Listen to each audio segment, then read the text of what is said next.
internacional, que es la Internacional Liberal, que actúa y opera en todo el mundo, y desde el año 2004 creó su cédula de Latinoamérica. Es decir, Latinoamérica está representada en esa internacional y tiene una organización regional. Esa regional latinoamericana le pidió a Mario Vargas Llosa que le dé una mano a Mauricio Macri y que lo rescate de la situación que vive el expresidente argentino, acosado por el espionaje mundial, que ya fue tapa del New York Times, y que además preocupa a esa internacional porque Mauricio Macri queda descolocado en la historia. Es muy probable que en las próximas horas ustedes puedan leer, escuchar o ver una nota de este peruano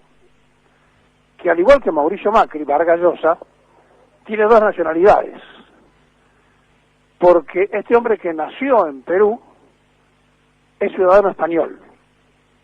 y Macri, que nació en la Argentina, es ciudadano italiano. Es una costumbre muy liberal de tener dos pasaportes por cualquier cosa. Vargas Llosa tiene una casa en Madrid. Macri ya tiene alquilado en Suiza hace un tiempo largo un lugar, y la excusa es la FIFA, es decir, utilizar al fútbol, del cual fue nombrado por una gestión de esta misma internacional, que habló con el presidente de la Federación Internacional de Fútbol en su momento, para que Mauricio Macri tuviera un cargo honorífico en la fundación de la FIFA. ¿Para qué? Para poder viajar. El tema del espionaje, donde ahora la fiscal ha pedido indagatoria de Gustavo Rivas y de Magdalani, es decir, los dos máximos responsables de la inteligencia durante su gobierno, lo ponen más que nervioso al expresidente, y entonces van a utilizar a un premio Nobel liberal como él para que le tire una cuerda, una soga, y para que trate de hablar de las bondades del gobierno de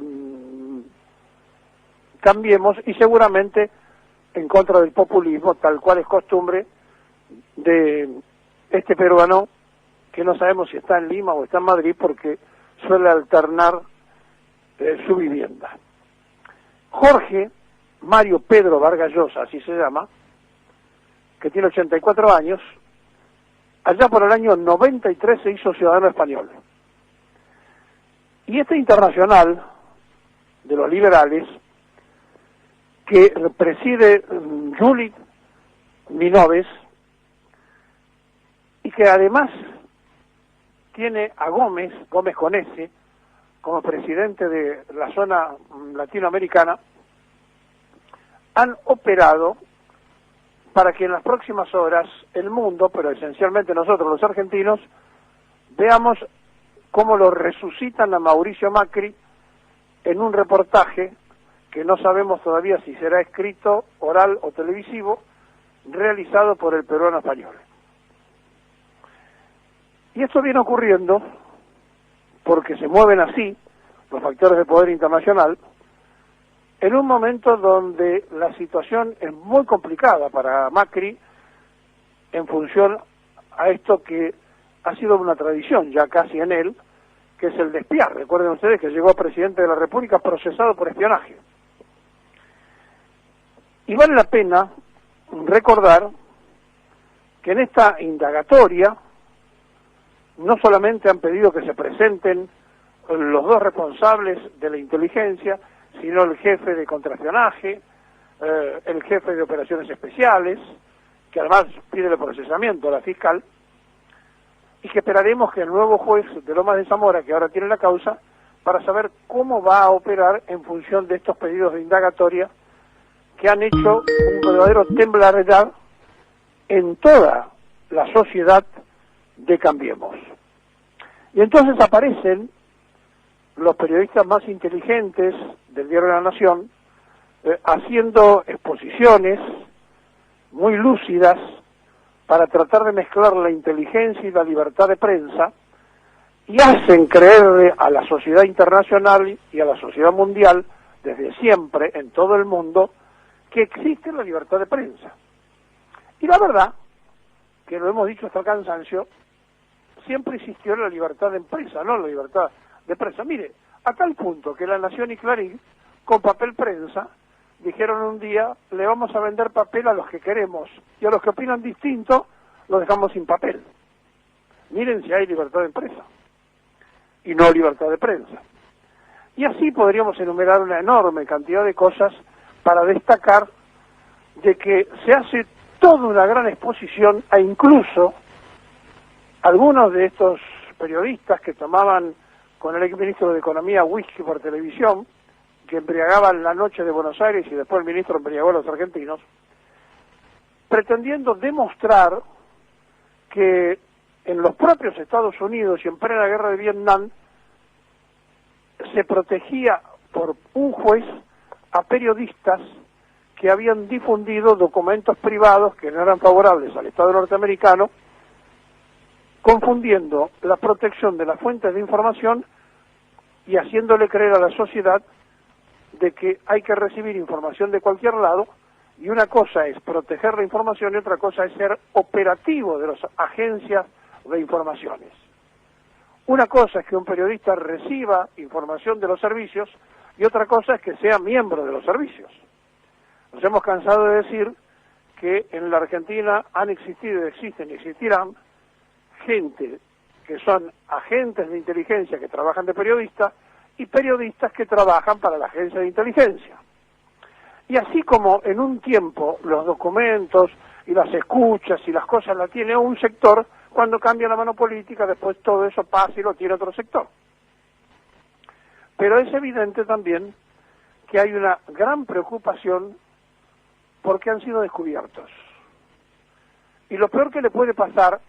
a los que se llenan la boca hablando de democracia, de república, de libertad, es ser descubiertos que ellos son la antirrepública, la antilibertad y la antidemocracia. Y entonces, cuando estos analistas inteligentes dicen, por lo menos en los últimos 20 años, y omiten que durante la dictadura se usaron los servicios mucho más, y omiten que durante la dictadura esa empresa, la de los Mitre, que viene desde siempre con una tremenda deuda impositiva que ningún gobierno todavía se la ha reclamado, es uno de los mayores deudores impositivos de la nación, y con la plata de todos, que no aportó de impuestos, se hizo un edificio en Vicente López, a donde se mudó, tienen una tremenda capacidad de convencimiento para los propios consumidores y que hacen exposiciones realmente muy buenas, muy brillantes, pero claro, carente de sustento histórico, porque son flojitos de papeles, porque quedan atrapados en la trampa del ratón y del gato. Y la verdad, a esta altura de los acontecimientos, que de un lado y del otro se bombardeen, que la nación ahora se queje de C5N y que C5N se queje del maltrato que tuvieron en el gobierno anterior, son cosas que van y vienen, pero en el medio los rehenes son los consumidores del diario, de la televisión, de la radio, que creen en nosotros, en los periodistas, en los comunicadores, que aceptan, según a quien están leyendo, escuchando o viendo, como una verdad revelada, sin saber de las maniobras que se esconden todo el tiempo detrás de cada una de las cosas que se dicen. Y por eso, cuando ahora aparezca Vargas Llosa reflotando a Mauricio Macri, es una demostración de la preocupación que tienen,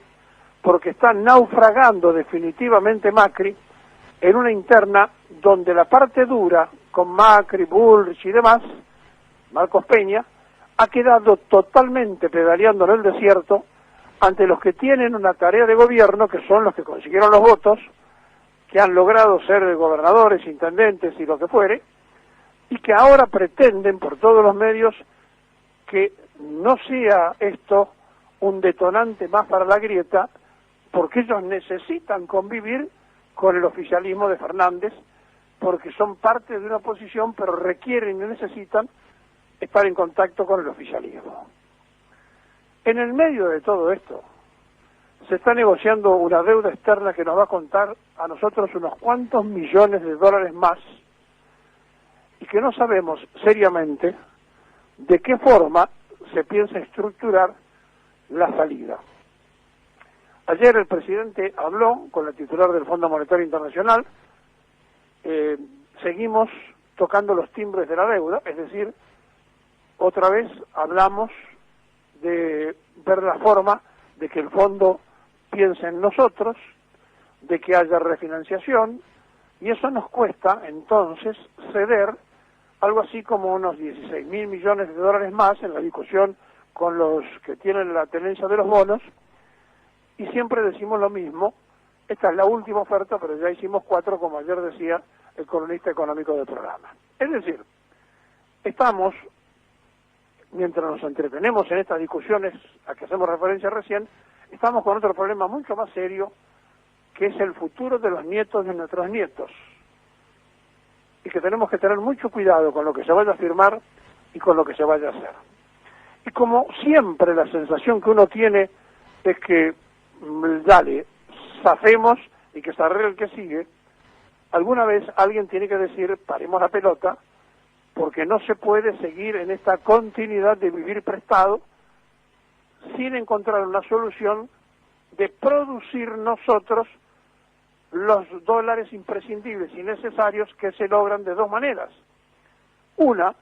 con la exportación, que ahora con este conflicto está mucho más, con muchas más reservas en el mundo, y otro, que es conteniendo el gasto. Y en el medio de esto aparece la compra de un avión de 10 millones de dólares, un Boeing, que va a comprar el Estado argentino, que le hace falta porque la Argentina no tiene aviones propios, tiene 2 de aerolínea, 2 de Embratel y 2 Boeing que compró en su momento la administración anterior de Recalde, para la Fuerza Aérea. ¿Por qué? Porque se dieron cuenta que cuando se tenía que hacer estos traslados de urgencia no teníamos cómo poderlo hacer. Bueno, vale 10 millones de dólares, se los va a comprar al contado, y entonces la oposición también se va a agarrar de eso diciendo, en el medio de la pandemia gastan 10 millones de dólares. Entonces el gobierno, que tiene muy mala comunicación, como dijimos siempre, en lugar de explicarle, mire, tenemos que hacer esto porque ustedes no hicieron nada, porque ustedes nos dejaron huérfanos de todo y porque además no tenemos ni cómo buscar las cosas, en lugar de hacer todo eso, entonces van a tener que dar otra clase de explicaciones. Y uno se cansa estando todo el día viendo cómo aprietan y aprietan y aprietan, y que tenga tantas fallas la comunicación que tiene el gobierno para decir las cosas. Y al jefe de gabinete, que alguien le diga que no puede usar un idioma chabacano, que no puede usar la palabra pomo, que en todo caso era para el momo y en carnaval, para hacer una definición negativa de algo. Que sea un poco más ilustrado el pibe Cafiero, porque la verdad es imprescindible que en ese puesto que él tiene use un léxico un poco menos masivo y un poco más representativo de la jefatura de gabinete. A ver si se dan cuenta que son mirados todo el tiempo por todo el mundo y que cada uno de los errores simples que pueden evitarse permiten que las redes sociales se inflamen, critiquen y gocen, y que ahora están preparándolo a un premio Nobel para que rescate a uno de los hombres más comprometidos con el espionaje. El ingeniero Mauricio Macri, en las próximas horas, será redimido por un premio Nobel de literatura.